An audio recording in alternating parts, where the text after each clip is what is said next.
നമസ്കാരം. എക്സലൻ്റ് അക്കാദമിയുടെ പുതിയൊരു വീഡിയോയിലേക്ക് എല്ലാവർക്കും സ്വാഗതം. ഇന്ന് നമുക്ക് ഗ്രൂൺഫീൽഡ് ഡിഫൻസിൽ നടന്ന ഒരു ഗെയിം പരിചയപ്പെടാം. D4 എന്ന നീക്കം നടത്തിക്കൊണ്ട് E5 എന്ന സ്ക്വയർ വൈറ്റിൻ്റെ പോൺ ഉപയോഗിച്ച് നിയന്ത്രിക്കുന്നു. നൈറ്റ് ഓഫ് 6 C4 എന്ന നീക്കം നടത്തുമ്പോൾ D5 എന്ന സ്ക്വയറിൻ്റെ നിയന്ത്രണം വൈറ്റിൻ്റെ പോണിന് ലഭിക്കുന്നു. G6 ബിഷപ്പ് ഡെവലപ്പ് ചെയ്തുകൊണ്ട് കിങ് സൈഡിലേക്ക് വളരെ പെട്ടെന്ന് തന്നെ ക്യാസലിംഗ് ചെയ്യാം എന്നാണ് ബ്ലാക്ക് ഉദ്ദേശിക്കുന്നത്. നൈറ്റ് C3 ബ്ലാക്കിൻ്റെ D5 എന്നൊരു നീക്കം പ്രതീക്ഷിച്ച് തന്നെയാണ് വൈറ്റ് നൈറ്റ് ഉപയോഗിച്ചുകൊണ്ട് C3 എന്ന നീക്കം നടത്തുന്നത്.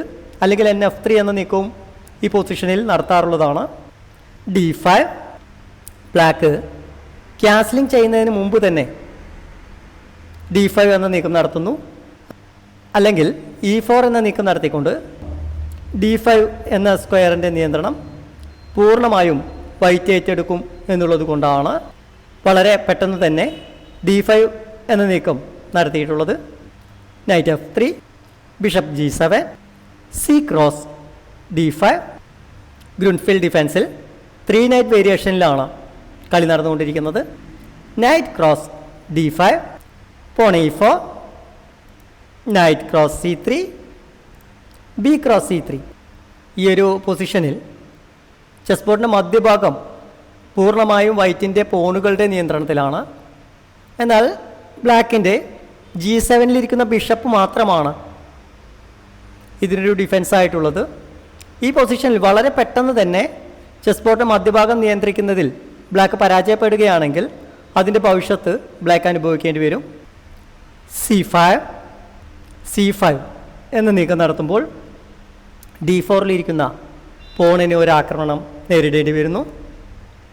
റൂക്ക് B1 G7-ൽ ഇരിക്കുന്ന ബിഷപ്പ് ഉപയോഗിച്ചുകൊണ്ട് റൂക്കിന് ഒരു ആക്രമണം വരാനുള്ള സാധ്യതയുണ്ട്. അത് മുന്നിൽ കണ്ടുകൊണ്ടാണ് റൂക്ക് B1 എന്ന നീക്കം നടത്തുന്നത്. Black castling bishop E2 knight C6. ഈ പൊസിഷനിൽ നൈറ്റ് C6 എന്ന നീക്കത്തിന് പകരം Queen A5 എന്ന ഒരു നീക്കം നടത്താമായിരുന്നു. D5 ഇപ്പോൾ C3-ലിരിക്കുന്ന പോണിനെ ബ്ലാക്കിൻ്റെ ബിഷപ്പ് ഉപയോഗിച്ചുകൊണ്ട് വെട്ടിയെടുത്ത് ഒരു ചെക്ക് നൽകാനുള്ള അവസരം ലഭിച്ചിരിക്കുന്നു. എന്നാൽ ബ്ലാക്ക് ആ നീക്കം നടത്തുന്നില്ല. കാരണം ബിഷപ്പുകൾ പരസ്പരം വെട്ടിക്കഴിഞ്ഞാൽ നൈറ്റിനെ സംരക്ഷിക്കുന്നതിന് വേണ്ടി B8 എന്ന സ്ക്വയറിലേക്ക് ഒരു നീക്കം നടത്തേണ്ടതായി വരും.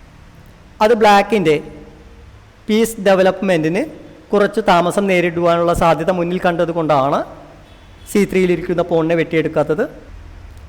Night E5 knight cross E5 B cross E5 QD2 pawn E6 എന്ന നീക്കം നടത്തിക്കൊണ്ട് D5-ലിരിക്കുന്ന പോണിനെ അറ്റാക്ക് ചെയ്യുന്നു. പോൺ F4 എന്ന നീക്കം നടത്തിക്കൊണ്ട് ബിഷപ്പിനെ ആക്രമിക്കുന്ന സമയത്ത് വൈറ്റിൻ്റെ കിങ് സൈഡ് കൂടി ചെറുതായി വീക്കാവുന്നത് പോലെ തോന്നുന്നുണ്ട്. Bishop G7 C4 E cross D5 C cross D5 bishop D4 വൈറ്റിന് കിങ് സൈഡിലേക്ക് ക്യാസലിംഗ് ചെയ്യാൻ കഴിയാത്ത ഒരു പൊസിഷൻ ഉണ്ടാക്കിയെടുത്തുകൊണ്ടാണ് ബ്ലാക്കിൻ്റെ ബിഷപ്പ് D4 എന്ന നീക്കം നടത്തിയിട്ടുള്ളത്. ബിഷപ്പ് B2 B2 എന്ന നീക്കം നടത്തിക്കൊണ്ട് ബ്ലാക്കിൻ്റെ ബിഷപ്പിനെ ആക്രമിക്കുന്നു. Queen H4 പ്ലസ് G3 എന്ന നീക്കത്തോടു കൂടി വൈറ്റ് ഇനി കിങ് സൈഡിലേക്ക് ക്യാസലിംഗ് ചെയ്യില്ല എന്ന് നമുക്ക് ഉറപ്പിക്കുവാൻ സാധിക്കും. Queen E7 എന്ന നീക്കം നടത്തിക്കൊണ്ട് E4-ലിരിക്കുന്ന പോണിനെ ആക്രമിക്കുന്നു. E5 എന്ന നീക്കം നടത്തിക്കൊണ്ട് വൈറ്റ് വളരെ രസകരമായ ഒരു പോൺ സ്ട്രെച്ചർ ഉണ്ടാക്കിയെടുക്കുന്നു. ബിഷപ്പ് F5 ബിഷപ്പ് ഉപയോഗിച്ചുകൊണ്ട് വൈറ്റിൻ്റെ റൂക്കിനെ ആക്രമിക്കുന്നു. റൂക്ക് C1 Queen D8 ബ്ലാക്കിൻ്റെ ക്യൂൻ ഉപയോഗിച്ചുകൊണ്ട് D5-ലിരിക്കുന്ന പോണിനെ ആക്രമിക്കുന്നു. ബിഷപ്പ് F3 ഇപ്പോൾ പോൺ ഉപയോഗിച്ചുകൊണ്ടാണ് കാര്യമായ എല്ലാ നീക്കങ്ങളും വൈറ്റ് നടത്തുന്നത്. എന്നാൽ വളരെ നല്ല ഒരു പോൺ സ്ട്രെച്ചർ ഉണ്ടാക്കിയെടുക്കുവാൻ വൈറ്റിന് സാധിച്ചത് കൊണ്ട് തന്നെ ചെസ് ബോർഡിൽ നമുക്കൊരു പാസ് പോൺ ക്രിയേറ്റ് ചെയ്യുന്നതിന് വേണ്ടിയുള്ള നീക്കങ്ങൾ നടത്തുന്നത് കാണുവാൻ സാധിക്കും. Bishop cross B2, queen cross B2, Q B6. Black ഒരു ക്യൂൻ എക്സ്ചേഞ്ച് ഓഫർ ചെയ്യുന്നു. Q B3. എന്നാൽ വൈറ്റ് അത് നിരസിച്ചുകൊണ്ട് ക്യൂ B3 എന്ന നീക്കം നടത്തുന്നു. RF C8. ഭാവിയിൽ C4 എന്ന ഒരു നീക്കം നമുക്ക് പ്രതീക്ഷിക്കാം. G4 പോൺ ഉപയോഗിച്ചുകൊണ്ട് ബ്ലാക്കിൻ്റെ ബിഷപ്പിനെ ആക്രമിക്കുന്നു. BD7, queen C3. Queen C3 എന്ന നീക്കം നടത്തുമ്പോൾ ക്യൂൻ എക്സ്ചേഞ്ച് എന്ന സാധ്യതയ്ക്ക് ചെറിയൊരു മങ്ങലേൽക്കുന്നു. A5, റൂക്ക് G1, C4 എന്ന നീക്കം നടത്തിക്കൊണ്ട് ക്യൂൻ ഉപയോഗിച്ചുകൊണ്ട് G1-ലിരിക്കുന്ന റൂക്കിന് ഒരു ഡിസ്കവേർഡ് അറ്റാക്ക് ഉണ്ടാക്കിയെടുക്കുന്നു.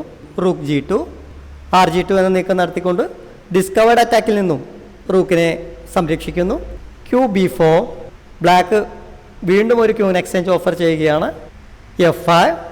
എന്നാൽ വൈറ്റ് പോണുകൾ ഉപയോഗിച്ച് ചെസ് ബോർഡിൽ വളരെ നല്ലൊരു അറ്റാക്ക് ഉണ്ടാക്കിയെടുക്കുന്നു. Q cross C3, rook cross C3, B5, pawn E6.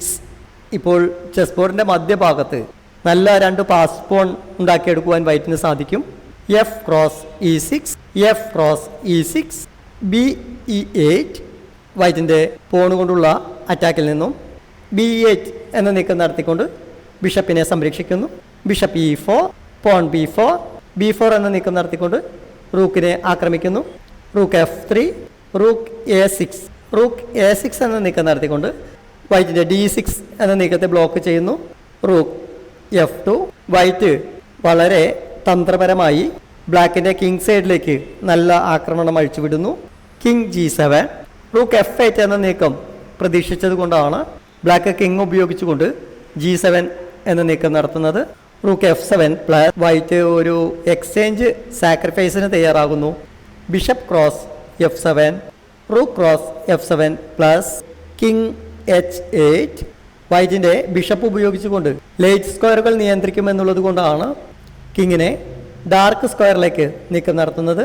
Rook D7, rook E8, KD2. വൈറ്റിൻ്റെ കിങ്ങിന് റൂക്ക് ഉപയോഗിച്ചുകൊണ്ട് ഒരു ആക്രമണം വരുവാനുള്ള സാധ്യത മുന്നിൽ കണ്ടാണ് കിങ്ങിനെ മറ്റൊരു സ്ക്വയറിലേക്ക് നീക്കം നടത്തുന്നത്. Porn A4. ബ്ലാക്കിൻ്റെ പോണുകൾ റൂക്കിൻ്റെ സംരക്ഷണത്തോടെയാണ് മുൻപിലോട്ട് വന്നുകൊണ്ടിരിക്കുന്നത്. Porn E7, king G7, KG7 എന്ന നീക്കം നടത്തുന്നത് റൂക്ക് D8 എന്ന നീക്കം മുന്നിൽ കണ്ടുകൊണ്ടാണ്. Pawn D6, A3, rook D8, B3, R cross E8, rook cross D6 plus king E3. ഇപ്പോൾ ചെസ് ബോർഡിൽ വൈറ്റിന് ഒരു ബിഷപ്പ് കൂടുതലാണ്. ഈ പൊസിഷനിൽ KF7 എന്ന നീക്കം നടത്തുകയാണെങ്കിൽ റൂക്ക് A8 എന്ന നീക്കം നടത്തിക്കൊണ്ട് കളി നിഷ്പ്രയാസം വിജയിക്കുവാൻ സാധിക്കും. Rook E6, rook A8, R cross E7, A cross B3, C cross B3, R cross A3. ഇനി കളി നിഷ്പ്രയാസം വൈറ്റിന് വിജയിക്കുവാൻ സാധിക്കും. പുതിയ ഒരു വീഡിയോയുമായി വീണ്ടും കാണാം. നമസ്കാരം.